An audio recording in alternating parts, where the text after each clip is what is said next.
Welcome to Riker Writes. I'm J. Allen Riker, and today we're going to be continuing along in our self-publishing journey. At this point, you should have made your cover, you should have made your ebook, and I'm going to show you how to publish it and fill in some gaps that aren't necessarily technical and exactly about the process of uploading your file, but which will come up when you are going through this process.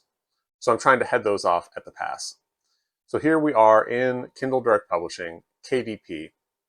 You're going to need to create an account here. I think it can be tied to your regular Amazon account. I'm not sure about that entirely. And so this is what it looks like to have books published. You'll see that each of these has an ebook and a paper book. We are going to make a new book today. I'm not going to take it live because there are some things that I need to do with the cover still, which I still have not done. But I'll walk you through the process, and I'm gonna save the draft. I'm gonna actually do the work now. So today we are creating a Kindle ebook. You can see you can also start your paper book from here. There's a hardcover beta. I've never done that, so I can't really tell you about that. I'm sure it's similar to the paperback creation. Okay, so you will put in your book title, of course. You will put in your subtitle.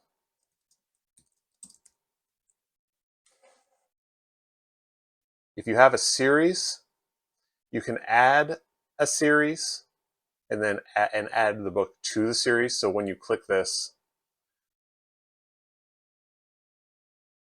it takes you, it saves it and then takes you here. And when you click one of these, it's going to take you to a series page out of your book page. So it'll ask you questions like if the books in the series are sequential or if they can be read in any order and all that sort of thing. I'll leave that to you. It's not particularly complicated. So this is a second edition.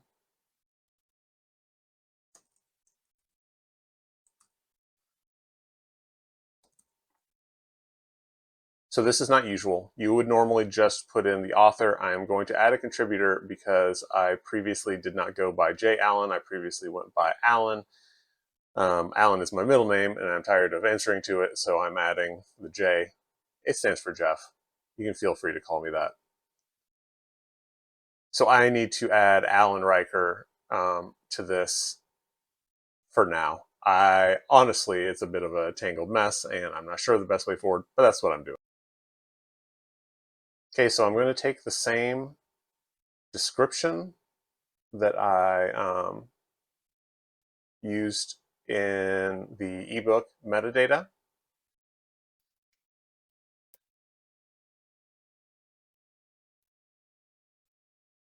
I own the copyright and hold the necessary publishing rights. Okay, so on primary audience, you're going to need to put that it is not explicit. However, when it comes to the age range, unless you are writing it for children, there's no reason to put this. I would say the only thing it's going to do is limit your reach unless you are writing for children, because I guess this is how they would know that it was safe to put in with children's books. You'll choose your primary marketplace. I'm Amazon.com, but you can see it has the Amazons for a lot of different countries. You choose your category. This gets a little complicated. So right out the gate, it looks like there are two choices at the base level. Now, a lot of your books will fall into, say, literature and fiction, but you can see that like mystery, thriller, and suspense is available here. Science, fiction, and fantasy is available here. So that would go straight Kindle books, mystery, thriller, and suspense. But you can also find a lot of those things, you have to poke around, is the moral of the story. um, like if you were trying to find a Western, apparently you can come here and you can find Westerns, and over here it shows you like the final selection. Although I don't believe that you have to select one of these. I think that you can just save it at this point. And as you can see, you get 3 categories. So let's find horror. And I should know where that is. And I do. Okay, that's good. Under horror, if I were to look up the landing page for it, you would find almost no horror, because horror is like the second worst selling genre after Westerns of the classic genres, you know. I'm sure that there are far more specific ones now. Instead, you would find all paranormal romance that decide to make that one of their 3 category placements. I would advise that you don't do that. If someone buys your book, like, put it in the categories where it belongs. But if you didn't actually write a horror book, and someone buys your book and finds that they're reading a romance novel, they are going to give it a bad review, and it's going to be your fault because you put it someplace that it didn't belong. I technically probably could put this as a horror Western, The Horde, but it's not as specifically a Western as, say, Burden, Kansas is, so I'm not going to do that for exactly the reason that I just said. And so I'm going to leave it at that, with my one sad little unpopular category. Now here you can add keywords. There are rules for keywords. Make sure that you click through and follow the guidelines. One thing that you don't need to do is, Amazon has a very good search system. You don't have to like put variations on pluralization and things like that. Their search can find those things. If somebody puts in a book in the singular, or a word in the singular, and it will pull up also words in the plural and vice versa. Hits, it will pull up search hits that are appropriate. Say I'm ready to release my book now and make my Kindle ebook available for pre-order. I've never done this. This is kind of new. If you were doing something where you had a launch date that you were working towards and trying to drum up a bunch of excitement around it, then you could go that route. And I'm sure that there are people with rabid enough audiences that can work for them. It can help you get a lot of sales right up front, which can move you up the charts. I think for most of us, it doesn't really make any sense to, if you have the book ready to go, to not just publish it right then. So we're going to continue on. Save and continue. You can save as draft and stop right there if you want to, or we can save and continue. So digital rights management. This cannot be changed after publication. I add DRM. I've just seen my books pirated a lot. I don't like it, but so I'm not advising that you add DRM. And in fact, maybe I shouldn't, because I've seen my books pirated so many times, it's like too late. But I'm going with it. Take the EPUB file that you created and upload that. Look at that. They allow you to upload docs. That's a bad idea. Don't do that.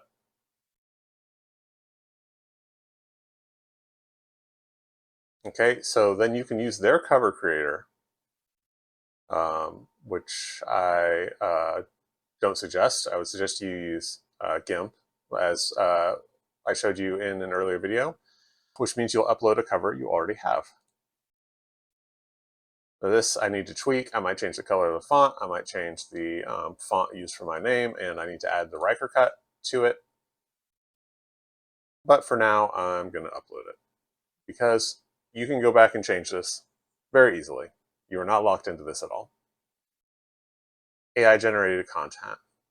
This is why I say don't even use AI art, because this is a blanket thing. Look, did you use AI tools in creating texts, images, and or translations in your book? If you lie about this and they find it, then they'll take your book down.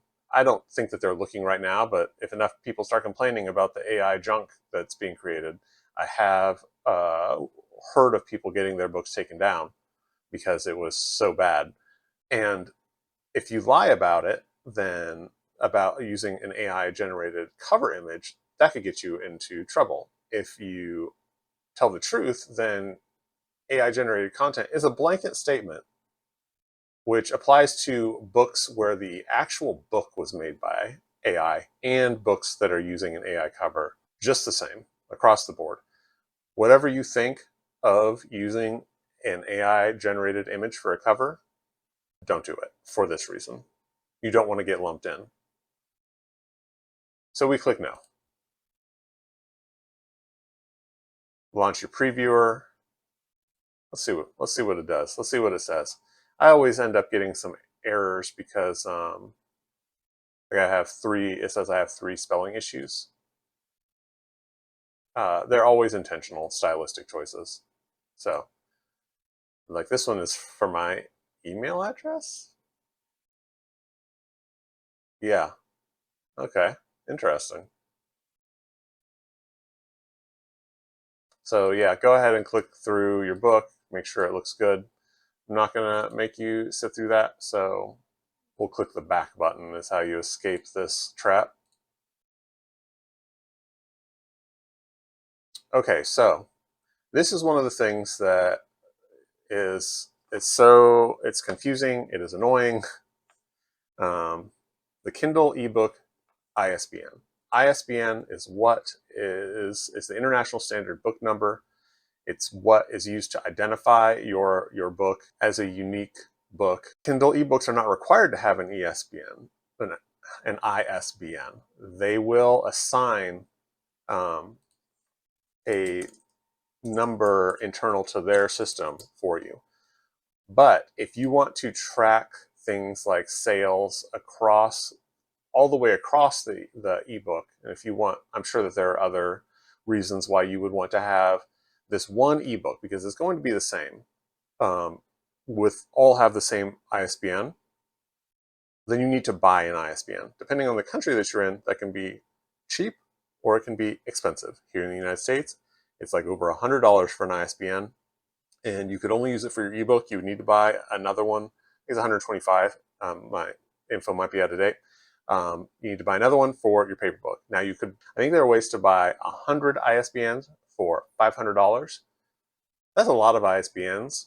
Hey, if you're doing this for life, maybe you will need that, especially because each book will take 2, as you'll have a paper version and a ebook version. So I can't advise you on that, but I have taken just the free Amazon identifier. I think maybe it's called an AIN instead, and just used that. And then each system that you upload to will have its own identifier that it will use if you don't have an ISBN. Now, in CreateSpace, it will give you an ISBN, but first of all, that only works on Amazon. And second of all, you can't use the ISBN from a paper book for this ebook. Those are 2 separate things. I hope that little bit was informative. Maybe it was mind-numbing. I don't know. But we're going to save and continue. Kindle Select. So this will lock your book down for the 90 days that is their kind of their term. It allows your ebook to be read in the Kindle Unlimited program that people subscribe to. And I think you get something around, you get between 1/4 and 1/5 of a cent per page read. If you're not going to go and add this to other services, then this is kind of a good idea. I don't see much money from it. However, right now I'm not set up on anything. I'm set up on Barnes & Noble, which is not working, at least not for me, and Kobo, which I haven't been doing for a while. I do intend to look into draft digital, something we're going to look at next, but which I can like show you the front page of, but I have not done it myself. Almost all of your sales are going to come from Kindle. If you do this, just know that you're locking yourself in for 90 days. It also gives you the ability to do sale prices where it shows it as being marked down, and also to have free giveaway days, I believe 5 within the 90-day period if giving your book away is important to you. It used to get you a good amount of traction.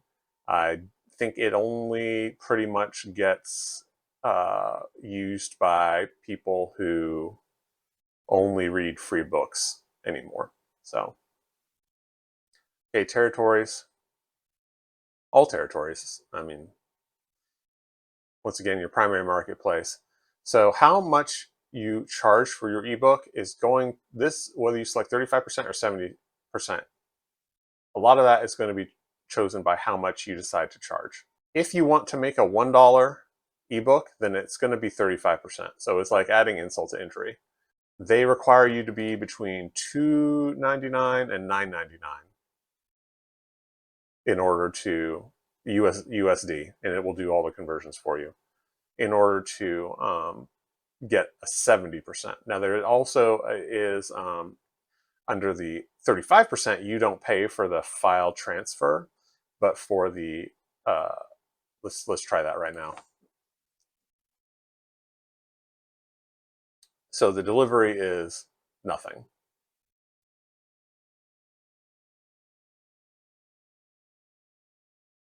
Delivery, okay, so the delivery here is 5 cents. Under, well, okay, so the delivery is nothing. Under 70%, it would be 5 cents. So that is something interesting that you can take into account. It still works out that you get a lot more of your money if you stay in between the guardrails that they want their books priced at, which funny enough have not changed since I started doing this like back in 2011 or 10, I can't remember. I'm not sure what I'm going to charge for this ebook. I like to have my ebooks be pretty reasonably priced.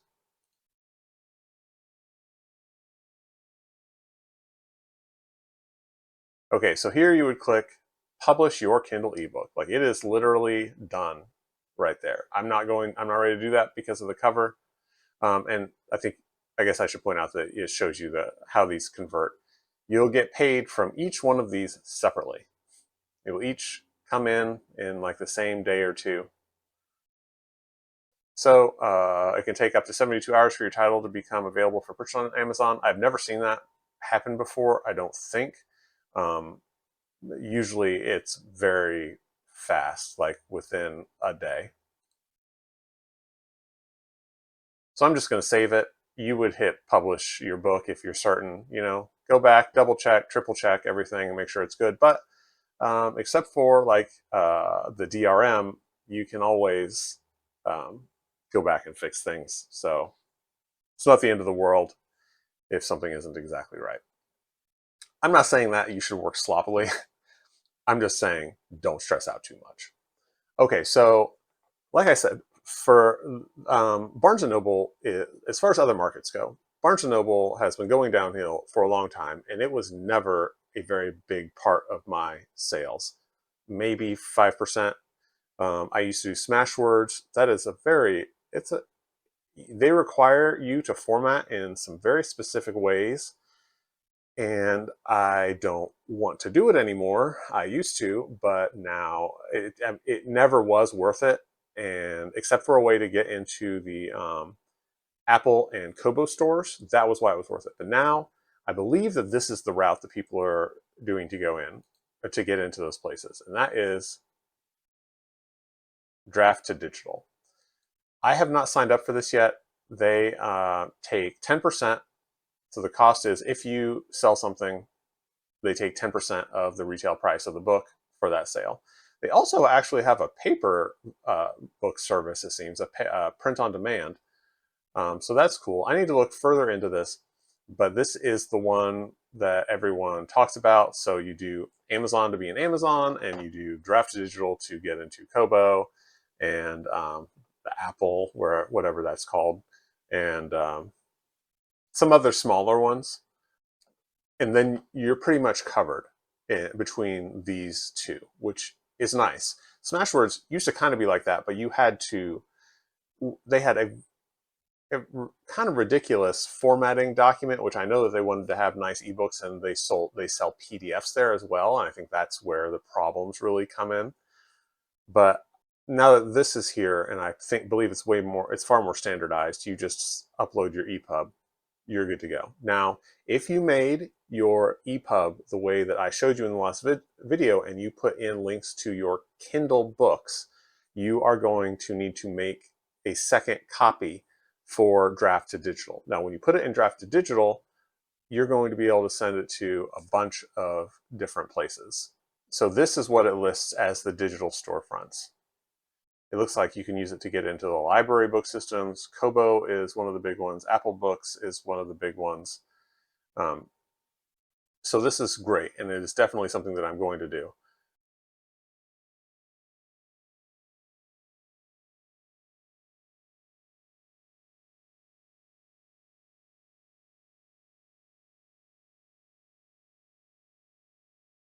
For when you upload your book to this, because it's going to so many places, what you're going to want to do is have a landing page for each book that you can direct the link to, and then have links outgoing to as many markets as you feel makes sense. Well, look at this. They even distribute to Smashwords. Wow. So I would probably upload this with just a thing to my landing page, and then as it showed up in the different services, you can add these to your landing page, and that way you don't have to change your book. You also could do this with your Amazon one. It forces people to do an extra click, and it's not going to be a good experience on an e-ink device. But it would allow you to direct to a place that will always have all your books instead of updating whenever you put a new book out. So that's up to you. But you're going to need to have a copy of the book if you use Draft Digital that directs where the links direct to a landing page for your books. And if you decide to, you can have one for Amazon that links directly to the landing page for each of your books on Amazon. Okay, so that is all that as far as I know, that you need to do to thoroughly publish your ebook. If you know more up-to-date information, or if you know anything particularly tricky about draft to digital, I'd really appreciate it. I think everyone would appreciate it if you would put that in the comments. If this video helped and you want to continue on this self-publishing journey, hit subscribe. The next video that I am going to make is we're going to start with the on the paper book. So the next 3 videos, and then the series is done and I can get back to my normal stuff, is designing a paper book cover for CreateSpace, designing the paper book contents, again for CreateSpace, and then uploading to CreateSpace. So that's it for today. I hope that this was helpful and that you will continue on this journey. And I also hope that you have a great rest of your day.